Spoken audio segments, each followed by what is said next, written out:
Résister, c'est faire le choix de s'opposer, de s'affirmer, de faire entendre sa voix. La résistance est liée à notre instinct de survie. C'est un moment où l'on décide de faire front, de dire stop, discrètement ou aux yeux de tous. Hier comme aujourd'hui, elle nous sert à revendiquer notre liberté, l'égalité, l'indépendance et à construire la paix.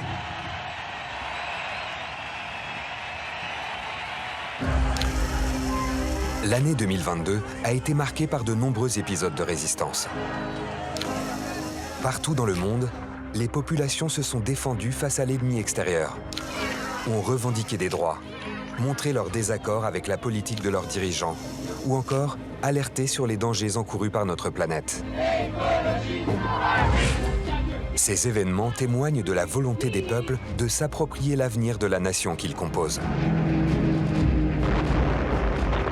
Depuis la seconde moitié du XXe siècle, l'histoire est jalonnée de bulles de résistance.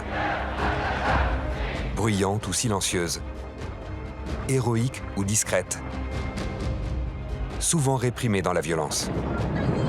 Il suffit parfois d'un mot, d'un geste, même anodin, pour faire basculer le cours de l'histoire. J'avais deux options dans ma vie. La première, me taire et attendre d'être tuée. Et la deuxième, prendre la parole et ensuite être tuée. Et j'ai choisi la deuxième option.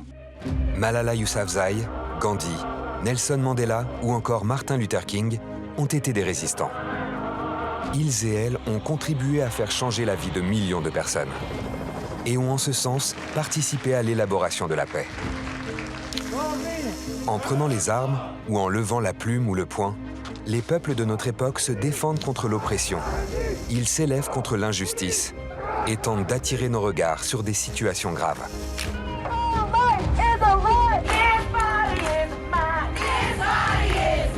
Qu'elles échouent ou qu'elles réussissent, ces résistances nous obligent et nous forcent à la vigilance.